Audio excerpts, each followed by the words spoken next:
In the 45 years since the end of World War II, much of the world has been divided by an ideological fault line between communism and capitalism, democracy and totalitarianism. But in 1989, with the USSR pulling out of Afghanistan, the last remaining proxy conflict of the Cold War ends, and a change is in the air at last. Upheaval begins to spread like wildfire across Eastern Europe. A peaceful transition is what the watching world is praying for, but it's by no means a sure thing. She didn't manage to get down in time, and they shot her in the stomach, dead. The push for freedoms in the East were very touchy. A new era begins to emerge,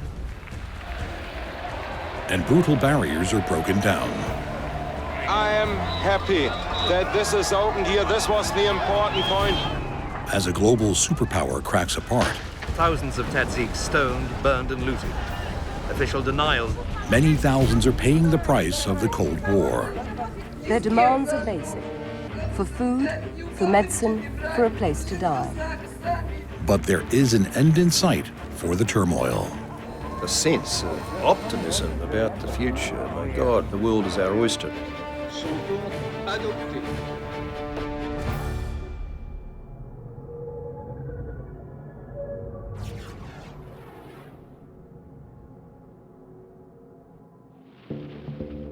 June 1989.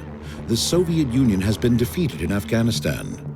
It is the latest in a series of humiliations for the USSR. Since the end of World War II, they have been engaged in a conflict against the USA that pits communism against capitalism and a rigged one-party system against democracy. The Soviets have thrown everything they have at the struggle, waging proxy wars in Korea, Vietnam, and Central America. Competing in the nuclear arms race, even managing for a period to win at the space race. But now, as the 1980s draw to a close, does the USSR have the sheer spending power to stay in the so-called Cold War? The USA is spending billions of dollars on a space-age defense against nuclear weapons. Soviet leader Mikhail Gorbachev is relaxing the rules at home. As the decade draws to a close, it looks as though the USSR is becoming less of a threat. But some of the Eastern Bloc countries have become more brutal than their Soviet masters. Refugees plunge into the Danube, hoping to reach the Yugoslav patrol boats or swim to the far shore. Many don't make it. Their bodies are washed up against the dams where the Romanians collect them to bury them in mass graves. Romania.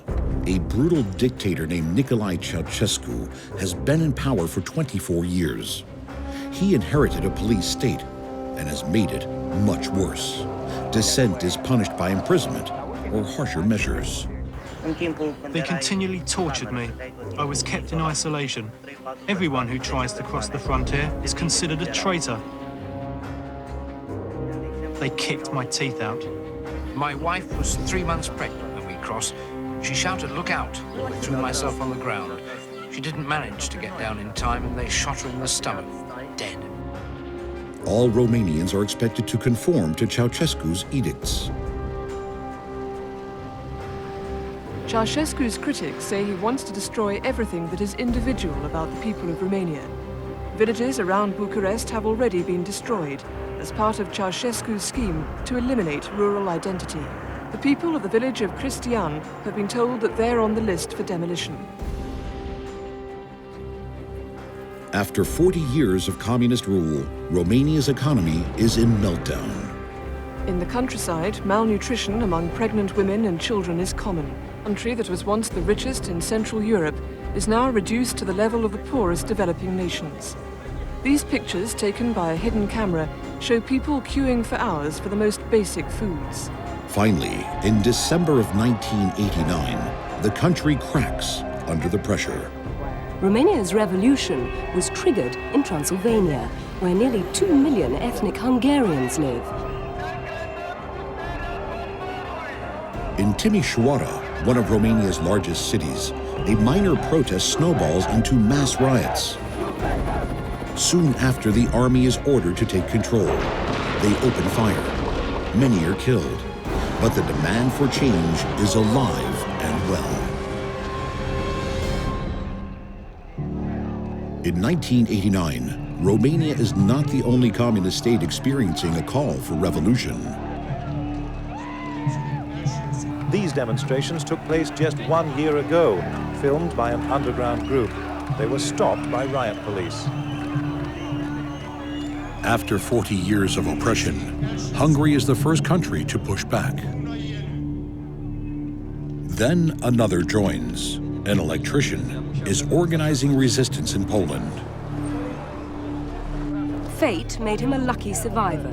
Born poor, the charismatic strike leader was irrepressible in breaking the communist hold on Poland's trade unions and founding Solidarity. Lech Walesa created Solidarity in 1980 in a shipyard in Gdansk. It is the first independent labor union in the Soviet Union. Solidarity will come to symbolize the fundamental changes about to erupt in Eastern Europe. Well, anyone who'd witnessed the Hungarian uprising and its quashing and the subsequent intolerance for any kind of dissent within the region had to be nervous about what was happening in Poland. The push for freedoms in the East were very touchy. There were a couple of times where I think the potential for some form of conflict in Eastern Europe was actually pretty high. Then Poland openly defies Soviet dictatorship. Elections for a democratic government are held.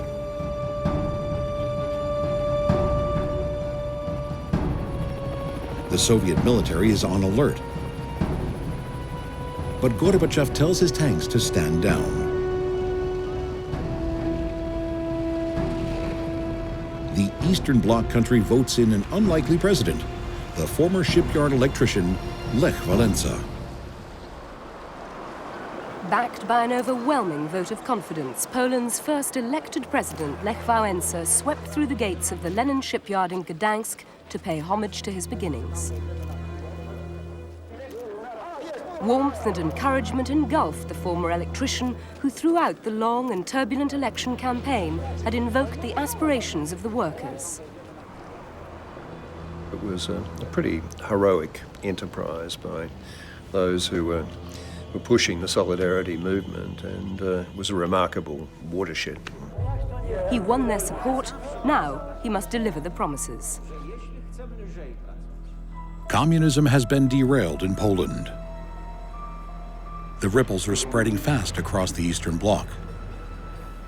In Hungary, the Communist Party itself is riding the wave of greater freedom.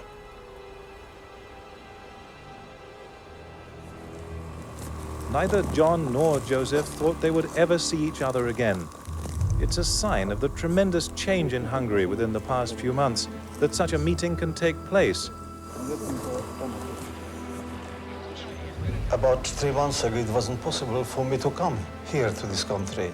And now, entering Hungary with you, I see a sign for a better sort of situation. The government even rewrites the story of the Hungarian leader who 40 years ago they executed. 300,000 people in Heroes Square, Budapest, to mourn the man who was Prime Minister during the dramatic days of 1956, the symbol of their struggle for freedom. Imre Nagy, hanged as a traitor in '58, was finally laid to rest as a hero. For thousands of Hungarian refugees, it was an emotional homecoming.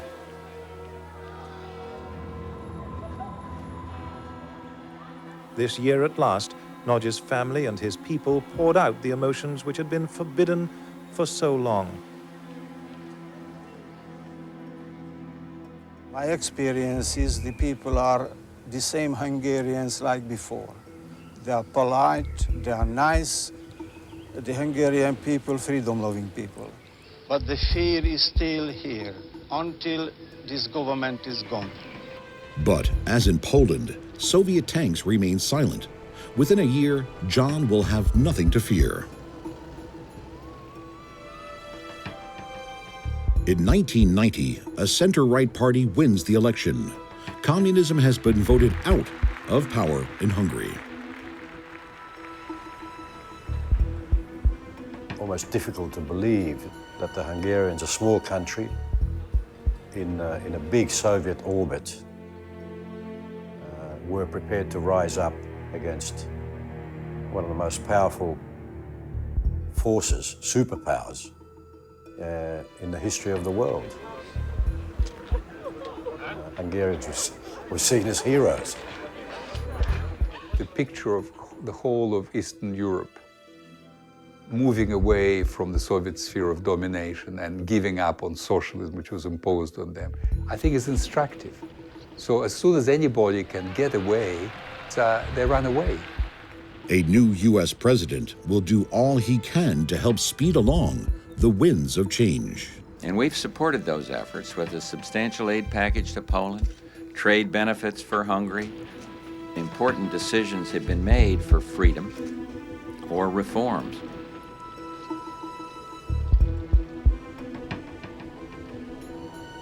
As two nations race away from communism, a strange footnote on Hungary.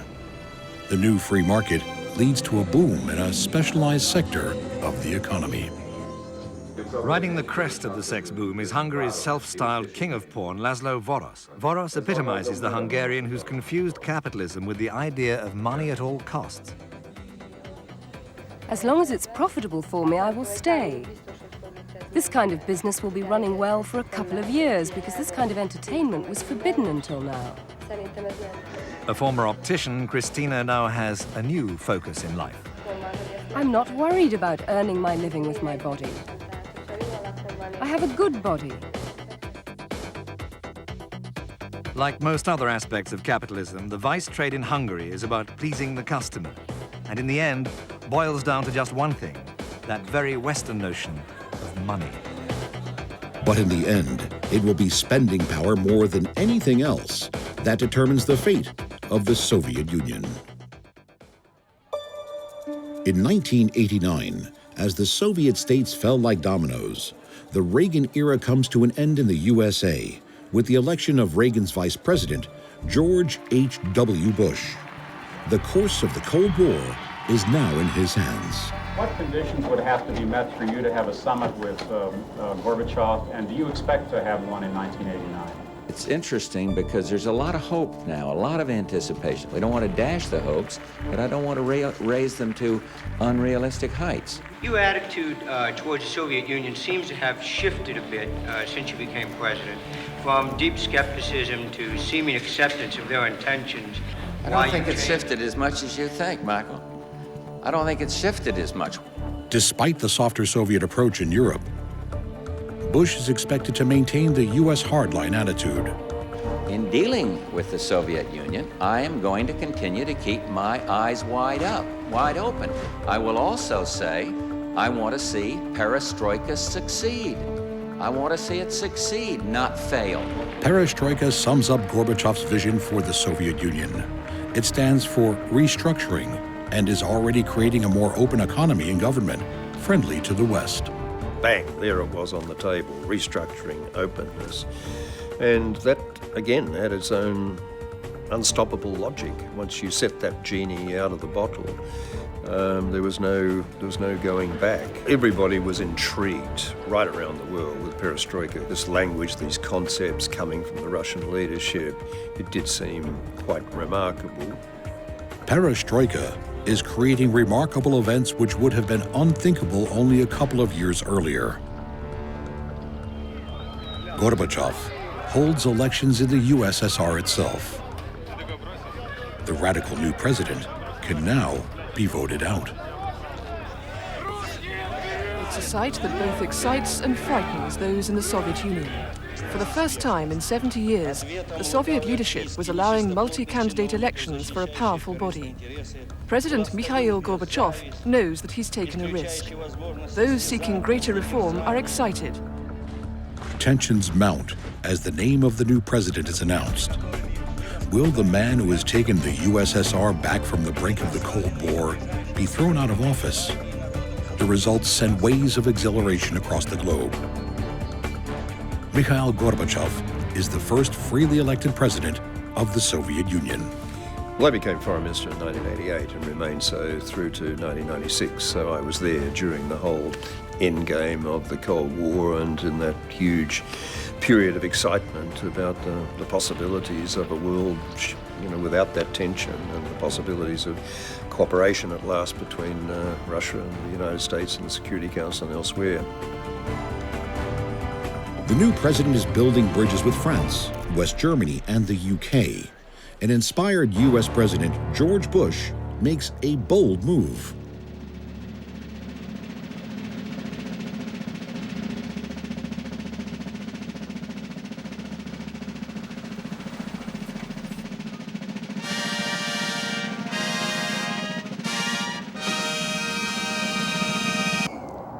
It is my great honor to welcome to the White House the President of the Soviet Union, Mikhail Gorbachev.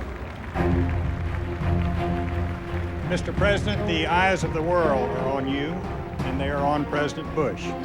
Our nations have the responsibility to leave behind not only the Cold War, but also the conflicts that preceded it. Talks between the two superpower presidents are headline news.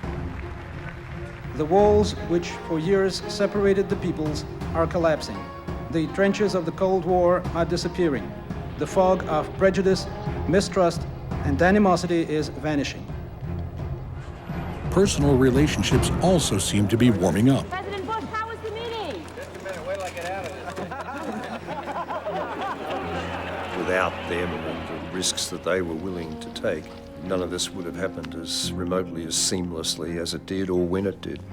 The only thing that went wrong is I pride myself as a horseshoe player, and President Gorbachev picked up the horseshoe, never having played the game to my knowledge, and literally threw a ringer the first time. By 89, 90, you had a Soviet Union that was theoretically undergoing perestroika and all that kind of stuff, so you thought, well, these guys aren't that bad, we can live with them. If the citizens of the United States had any doubts about the Soviet leader's charm, they were dispelled by this spontaneous walkabout on the streets of Washington. Formal occasions add further sparkle to the talks. We meet at a time of great and historic change in the Soviet Union, in Europe, and around the world. Such profound change is unsettling, but also exhilarating.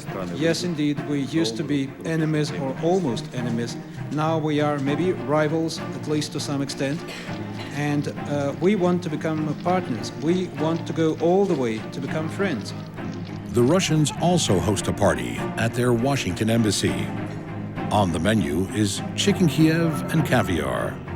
Food, wine, and friendship are flowing. And you know, Americans and Soviets have often tended to think of our two countries as being on opposite sides of almost everything, including the opposite sides of the world.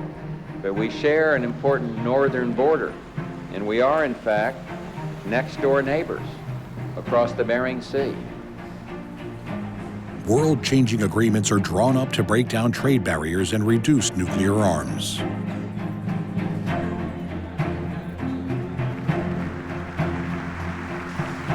We're about to sign agreements concerning many areas of vital interest to our countries and to the world. I would say that maybe this room has seen many important events and many agreements signed, but I think that what is happening now and what you have listed as the results of our work together represents an event of momentous importance, not only for our two countries, but for the world. And I would like also to shake your hand, Mr. President, so that we congratulate each other.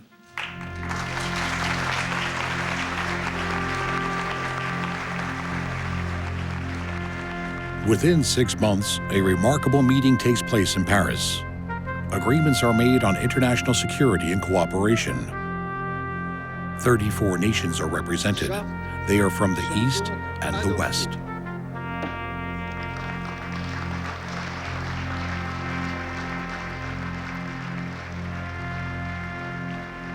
The Cold War is rushing to the finish line. June 1989. The Iron Curtain dividing East and West is opening under pressure for change. But not all Eastern Bloc nations are following suit. East Germany is keeping the doorway to freedom firmly closed. And further south, in Hungary, the first break in the barbed wire border with Austria appears when the government simply fails to maintain the fence. It was a barbed wire fence, a bit rusty, and with a large hole in it. We crawled through it, and there was a sign which said, Austria. It's the most wonderful day of my life. By August, more than 6,000 had slipped quietly out of Hungary, threading through the vineyards and into Austria, and the hope of a new way of life. One catalyst for change has been a process for East-West understanding called détente. But with détente, relations have warmed, and in May, part of the Iron Curtain fell along the Austro-Hungarian border. The trickle through the fence dividing Hungary from Austria becomes a flow. Most of the refugees are from one country, East Germany. The open frontier became a magnet for those disenchanted with communism. Throughout the summer, East Germans in particular have gone south to go west. Guards foiled some would-be refugees, but lines of abandoned cars suggest most escapes were successful. A sense of euphoria builds as more and more people from Eastern Bloc countries travel to freedom in the West. I think the future for East Germany is black, with the communist administration. And what do you think is your future in the West? The future? It will be better. The Hungarians make little effort to stop the mass defections. Holiday trips to Budapest have turned into the journey of a lifetime. Refugee camps spring up around Budapest. Hungary is running out of capacity to cope with the numbers. This is no solution to an international problem. We are not politicians. Politicians have to find a solution to this problem. We only do the humanitarian help. East Germany rushes to close the border with Hungary. But people are now fleeing to embassies and airports in Czechoslovakia and Poland. Bonn provides any East German with automatic citizenship, and so West Germany is their intended destination. But swamped by the flood of applications, several of its embassies in Eastern Europe have had to close their doors in order to cope with the mounting backlog. And it isn't just East Germany feeling the strain. Trains and planes packed with refugees from the East arrive in West Germany, too.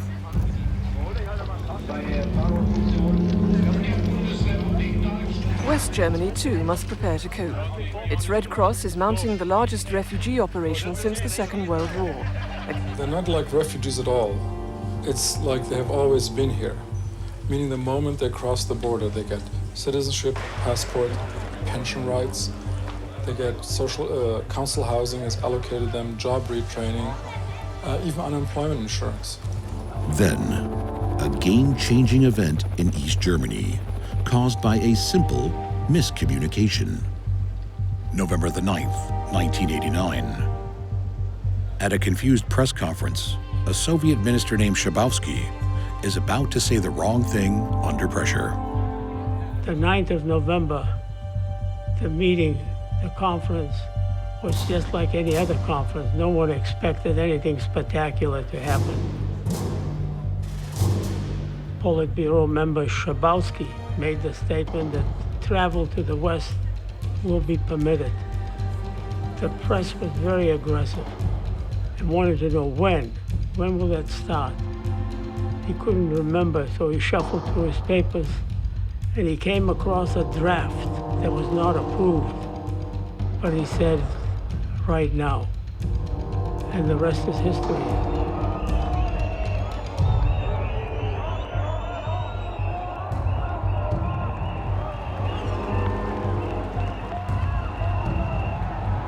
A mistaken answer to a press conference question changes the course of history. Almost instantly, citizens pour out from their homes, forming massive crowds on both sides of the Berlin Wall. After 28 years of forced separation, people begin to tear down the wall. Soon after, the entire inner German border is opened. Border guards, known for their murderous behavior, refuse to shoot escaping East Germans. I was in Berlin just a few days after the wall was breached, and there's a wonderful photograph of me with my hand through the wall shaking an East German border guards. I am happy that this is opened here. This was the important point of old Berlin. Here was it where the traffic flow over, and still it will be an important traffic point.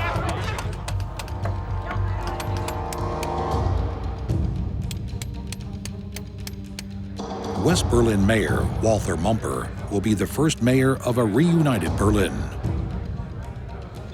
Do you know when the Brandenburg Gate may be opened? No, but they will let me know when they will open it. They will let you know. Within 3 days, bulldozers are brought in and the ultimate symbol of the Cold War divide comes crashing down.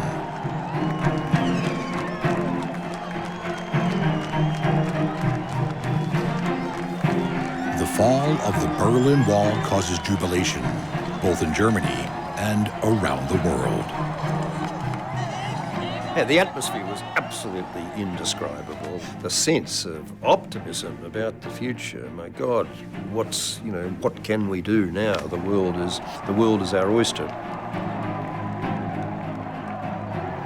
Many of you had not even been born when the Berlin Wall was erected in 1961.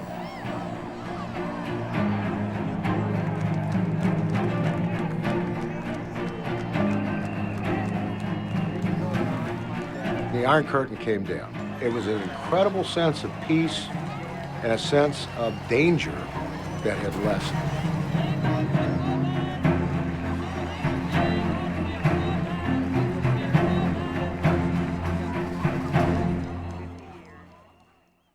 As Iron Curtain borders are removed across Eastern Europe, the Romanian dictator tries to keep hold of his power. But now, the crowds that used to cower under Ceaușescu feel free to rebel, and the army, known for firing on its own people, do nothing. Fearing for their lives, the dictator and his wife try to escape. They fail. Christmas Day, 1989. Nicolae and Elena Ceaușescu are executed by firing squad. The most brutal regime in the Eastern Bloc is no more. After enduring 42 years under communist rule, Romania can finally begin its long journey to recovery.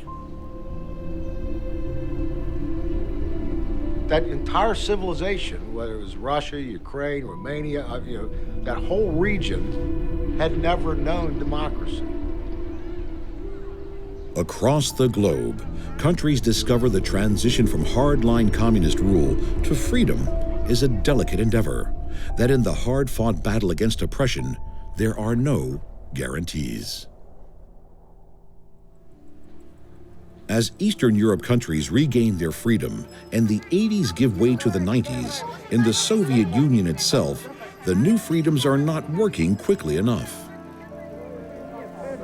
Every day, refugees gather outside government buildings, pleading for homes and food. Every day, the answer's the same. They're told the city's resources are already overstretched. Many have moved to workers' hostels on the outskirts of Moscow. 5 families to a room. Some people have been here for 2 years.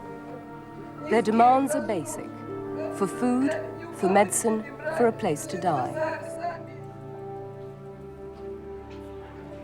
The Russian economy is barely able to produce enough to feed the people. Experts have called it a war economy which can finance satellites and missiles, but can't produce enough soap, meat or other products. They were really spending 40–50% of their GDP on military stuff, which was robbing their civilian economy of any future. Finally was what broke the back of the Soviet Union. The Soviet economy has been crippled by the Cold War. As a symbol of Gorbachev's commitment to disarmament, tanks were turned into plows. Gorbachev believes in restructuring, but only so far. He is fighting to keep the USSR a communist state. He also desperately needs to modernize his country's industrial base. And for that, he needs Western help, and especially Western technology. There were certain diplomatic overtures that were already starting to occur, where it was very clear that the Soviet Union was not going to survive. Gorbachev hits the road again, this time not to give up weapons, but to ask for economic support. London, where the flags were out for the leaders of the world's 7 richest nations. After a 3-month campaign of appeals to individual Western leaders, an invitation had been extended to the Soviet President Mikhail Gorbachev to present his case for aid. Arriving in the heartland of capitalism, and despite the Soviet Parliament's backing for his economic reform plan, Gorbachev knew that many had criticized his visit to beg for foreign help. The USSR is a nation of nearly 300 million people. Once the iron fist of central control is lifted, no one knows what will happen. It is a difficult and noble task to build a new civilization. Our own house is in need of an overhaul and a fundamental restructuring along the lines of reason and justice. We are aware of the magnitude of this undertaking, unprecedented in the history of mankind. But for all of Gorbachev's high-minded aspirations, Russia is about to face its second revolution in less than a century. Soviet satellite states in the Baltics and Caucasus are about to make their own bid for self-determination. In Estonia, 2 of the main nationalist leaders, Edgar Savisaar and Marju Lauristans, were elected with reform-minded party candidates. In Lithuania, the party leader won his seat, but the local president lost his. The independence movement did particularly well.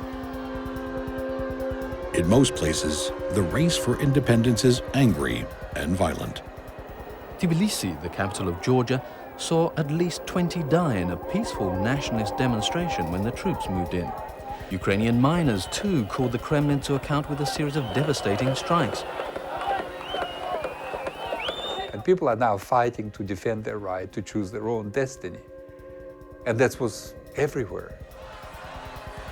People came out on the street, ordinary men and women who were willing to, stand in front of the tanks. Too many players hungry to get out from under the sort of centralised yoke to take advantage of the emerging situation.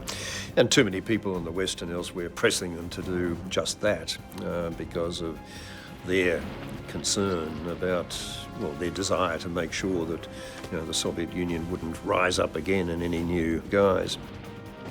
Gorbachev cracks down on the rebellions.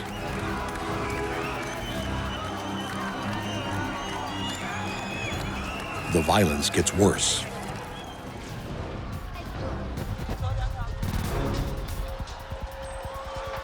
Communists are under siege.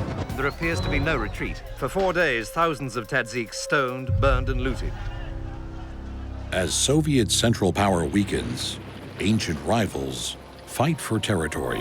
In the Soviet Union's southern republics, the call of Islam is becoming louder. The ancient city of Samarkand in Uzbekistan retains an outward calm, but it too has ethnic riots. Most goods from other parts of the Soviet Union would usually come by train through Azerbaijan. But in August, rail workers there introduced a blockade, apparently in an attempt to starve Armenia into dropping its claim to Nagorno-Karabakh. After numerous violent clashes between the two sides, the region now stands on the brink of civil war. In hospital, a man with 12 bullet wounds in his head lies dying. He was guarding a factory which was attacked. It's the kind of unrest that threatens Mikhail Gorbachev's grand plans for a national rebirth. In the north, despite peaceful elections, the old Soviet style of oppression rears its head. Rumors grow that the order to attack demonstrators in Lithuania has come from Moscow. Then there is no doubt. Pictures of people shot by soldiers and run over by tanks are smuggled out of the country. Despite the violence, Lithuania manages to hold peaceful elections. The February election resulted in a landslide victory for the Sąjūdis party. Its main pledge was to secede from the Soviet Union and retake the independence which had been lost half a century ago. If Lithuania is allowed to go its own way, it could be the first step in the breakup of the Soviet Union. Lithuania is the first former Soviet Socialist Republic to declare itself an independent nation. August 1991. Alarming reports are heard from Moscow. While Gorbachev is overseas, the communist old guard stages a coup. While we're still watching the situation unfold, and it still is unfolding, all is not clear, it seems clearer all the time that contrary to official statements out of Moscow, that this move was extra-constitutional, outside of the constitutional provisions for governmental change. Clearly, it's a disturbing development. There's no question about that. And it could have serious consequences for the Soviet society and in Soviet relations with other countries, including the United States. When the Russian president returns, he is held under house arrest. Another ambitious politician stands up to the coup leaders, Boris Yeltsin. Yeltsin became the most visible symbol of those bucking the system. The insider turned outsider attracted a huge following with his populist politics. People actually fought to get a chance to hear him at his public meetings. The military claim Gorbachev is ill. The coup, only 72 hours old, was crumbling. Troops were withdrawn from Moscow's center. The coup leaders were placed under arrest. For Mikhail Gorbachev, although never really ill, being held captive in his holiday dacha for 3 days took its toll. Yeltsin is not a communist. He wants Russia to become a free market economy. Yeltsin's promise to encourage free debate, if elected, made him popular. I think a lot of Muscovites see in his person one of the enemies of bureaucracy. He tells the truth. He tells the truth. Everybody's pity about, you know.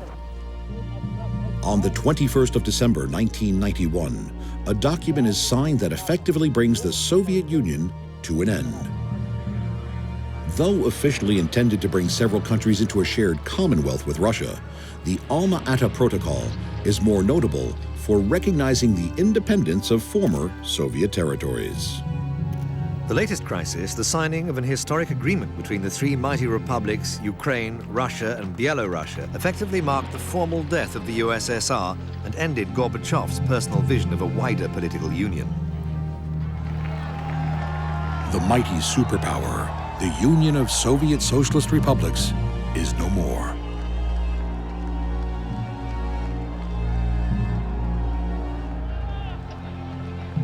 What would have seemed inconceivable only weeks before, the Communist Party was not only losing its position of power, but being disbanded.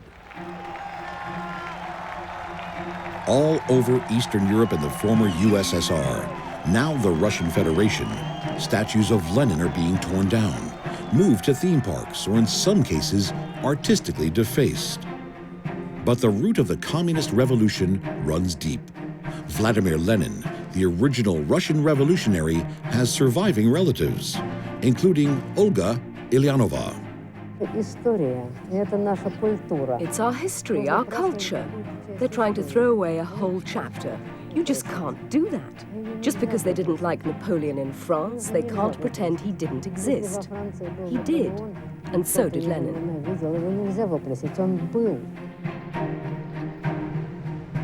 Those comments from Lenin's surviving niece reflect a minority view in the new allegiance of sovereign states. Olga Ilyanova, holding this photograph of herself as a child with her uncle, sees little comfort in the future. She laments a union that's past and fears a disunity that may be lurking around the corner. When the Soviet Union disintegrated, the first reaction of myself personally and most people was one of joy because a threat had been removed and all that money spent on weapons could be spent for better reasons.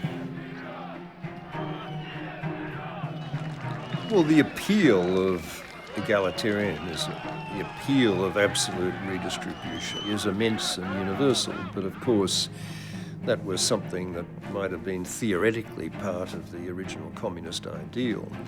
But once, under the Leninist and subsequent traditions, the judgment was made that that nirvana could only be achieved through the leadership of an authoritarian party, that ideal essentially completely collapsed.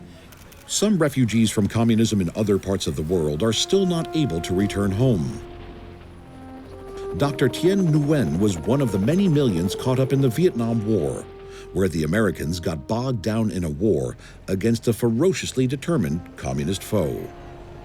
The doctor escaped with his life, but feels unable to return to Vietnam, which is still a one-party communist state. I escaped the regime. I escaped tyranny. I escaped dictatorship. I'm a man of principle. I don't come back because basically it's still the same. Still a monopoly of power there. I don't like it. After a 70-year experiment, Russia's communist rule has ended. The Cold War is over. Mikhail Gorbachev, the man who survived the August Coup and changed the course of post-war history, was now a president without a union.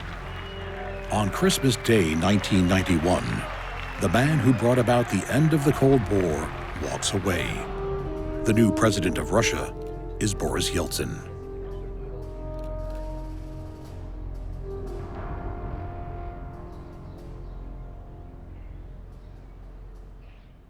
The end of the Cold War brings with it emancipation for millions in Eastern Europe and Russia who were living under a system they despised. While the road ahead won't be easy, at least it will be one they chose themselves. In the affluent West, the effects are more subtle. The 4-decade-long conflict has certainly been costly in terms of lives and resources. It will leave an unforgettable mark in world history, with many lessons to consider as humanity moves forward. The Cold War in many ways is misnamed. It was a very hot war. Think about it. You had Korea, Vietnam, an innumerable number of skirmishes in Africa, Central America. Contrary to popular belief, a lot of lives were lost. Millions of people died. Countries were destroyed and decimated. If you have a war and a bunch of people get killed, you certainly appreciate peace for a long time, just like we do when we come back from a war and everybody wants to just be left alone and they don't want to see another war for 50 years. That's the people. The leaders are not necessarily that way because they're not getting killed. Even among the millions who benefited from the winds of change, the end of the Cold War did not always mean a clean break from history. There are many whose lives would be forever scarred by experiences of the conflict. For many escaped dissidents from the East, the end of the USSR comes too late. 30 years earlier, one of the Soviet Union's Olympic hopefuls made a dangerous decision. My escape was one of the very, very few that attracted the death penalty on charges of high treason. I was a college student and a swimming champion, a batting champion. I was then drafted into the army. Pyotr Patrushev is stationed by the Black Sea on the Turkish border. He decides to swim for freedom. They were really upset because they spent literally billions on safeguarding the border. Patrol boats, overhead planes, submarines, radar devices, sonar devices, and so it's supposed to be completely impenetrable. Those who swam, as I finally did, across the Black Sea, a quarter of Black Sea, would mostly drown. And one particular night, when you had to just choose your wave height, right, not too much, not too little, because otherwise the searchlights would pick you up if it's too placid. If it's too rough, you'll never make it. It's a 30 to 35 kilometers swim through very rough waters with cold currents.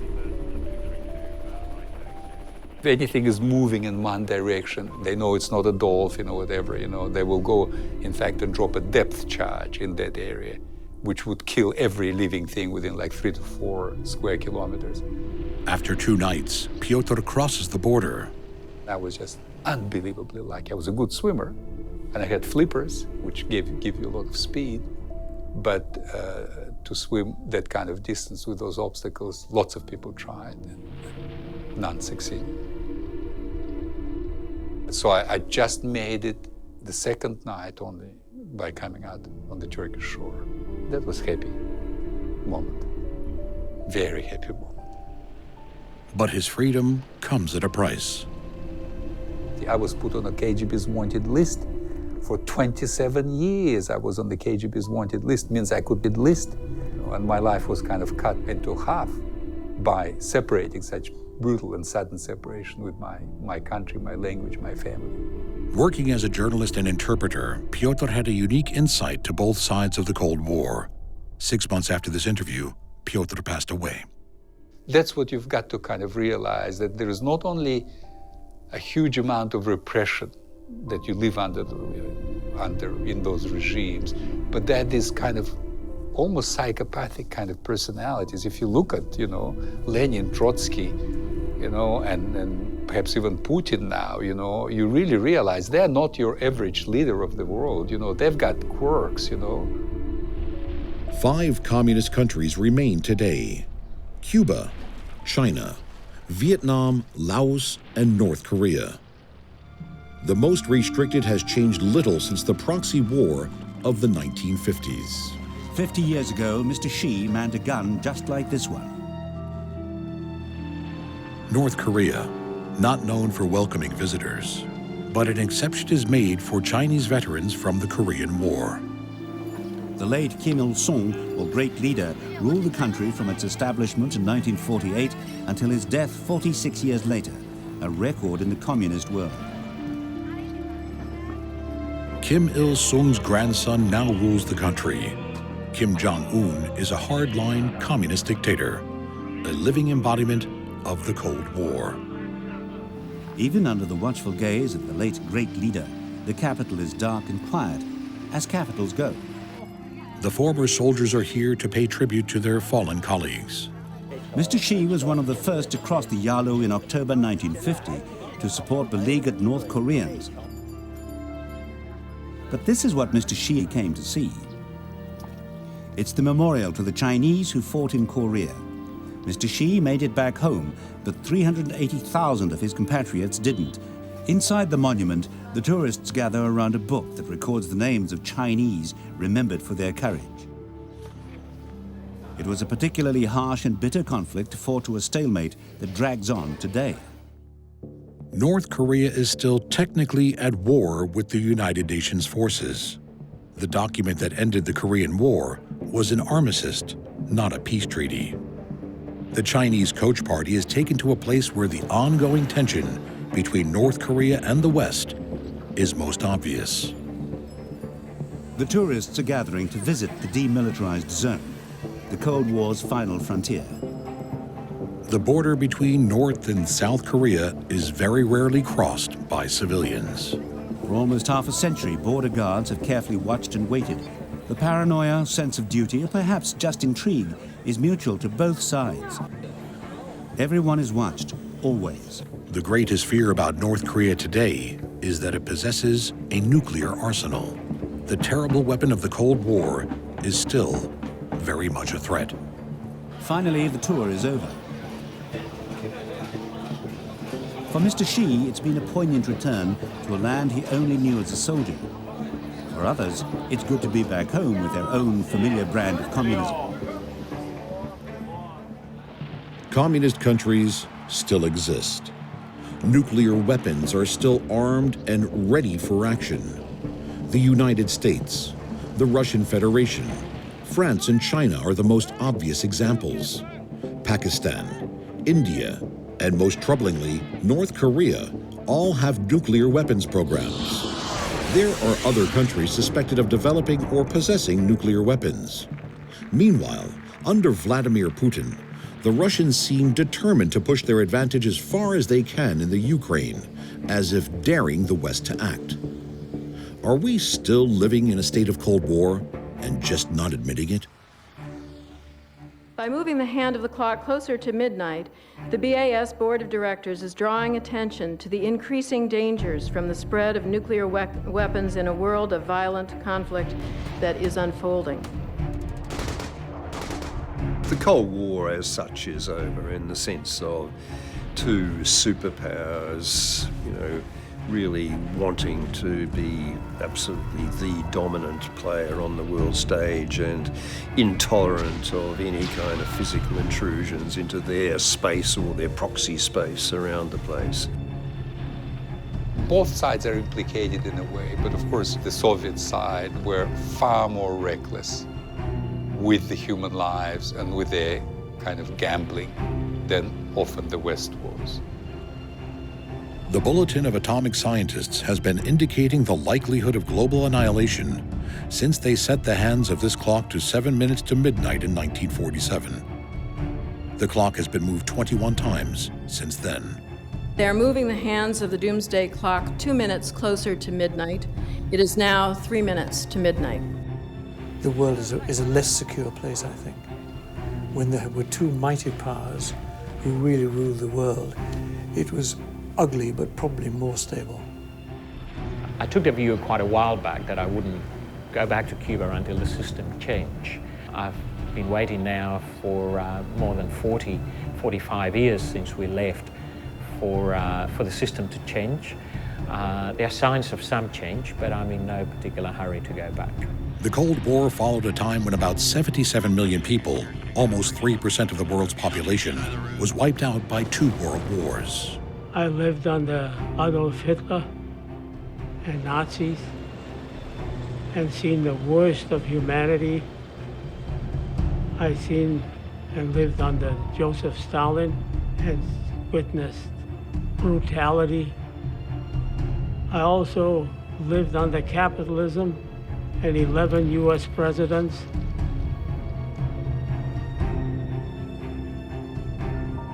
And to me, capitalism wins out, hands down. For 45 years, at a cost of hundreds of billions of dollars, the human race lived in the shadow of the most powerful and terrible weapons ever created, with the constant fear of total annihilation.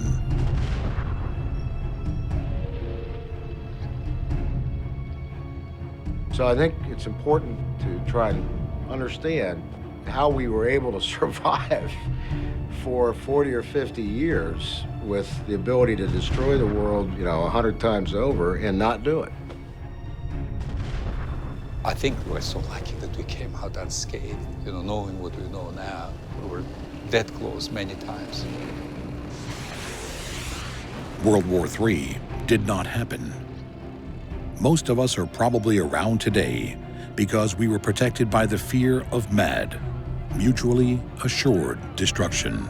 For all the pessimism that's around, for all the gloom that's around, we have learned something and the world does move on.